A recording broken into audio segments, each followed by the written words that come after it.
বাংলাদেশ নারী ক্রিকেট দল ও আয়ারল্যান্ড নারী ক্রিকেট দলের মধ্যকার 3 ম্যাচের টি-20 সিরিজের ট্রফি উন্মোচন করা হয়েছে ব্যতিক্রমী এক আয়োজনে। সিলেটের ঐতিহ্যবাহী মালনীছড়া চা বাগানে বুধবার দুই দলের অধিনায়ক নিগার সুলতানা জ্যোতি ও গ্যাবি লুইস চা শ্রমিকের বেশে এই ট্রফি উন্মোচন করেন। বিস্তারিত জুনায়েদ আহমেদ সৈকতের ডেস্ক রিপোর্টে।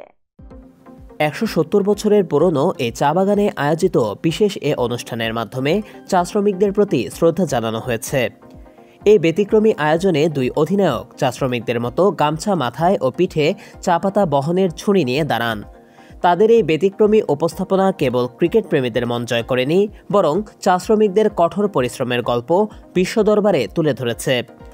বাংলাদেশ ক্রিকেট বোর্ডের উদ্যোগে চা শ্রমিকদের সম্মান জানানো এবং ঐতিহ্যকে তুলে ধরার জন্য এমন আয়োজন করা হয়।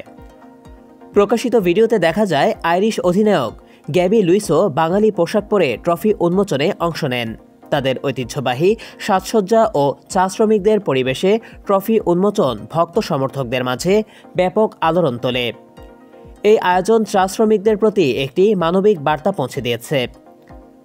এর আগে ঢাকায় অনুষ্ঠিত 3 ম্যাচের ওয়ানডে সিরিজে আয়ারল্যান্ড নারী দলকে হোয়াইট ওয়াশ করেছে বাংলাদেশ নারী দল। সে আত্মবিশ্বাস নিয়ে তারা এবার সিলেটে টি-20 সিরিজে মাঠে নামবে। সিরিজের প্রথম ম্যাচ অনুষ্ঠিত হবে আগামীকাল বৃহস্পতিবার, দ্বিতীয় ম্যাচ শনিবার এবং তৃতীয় ও শেষ ম্যাচ সোমবার। 3টি ম্যাচই সিলেটের আন্তর্জাতিক ক্রিকেট স্টেডিয়ামে অনুষ্ঠিত হবে। বাংলাদেশ দল তাদের সাম্প্রতিক ধারাবাহিক ফর্ম ধরে রাখতে চাইছে। বিশেষ করে নিগার সুলতানা জ্যোতির নেতৃত্বাধীন দলটি ঘরের মাঠে জয় ছিনিয়ে নিতে মুখিয়ে আছে। তবে শক্তিশালী আয়ারল্যান্ড নারী দল তাদের চ্যালেঞ্জ জানাতে প্রস্তুত।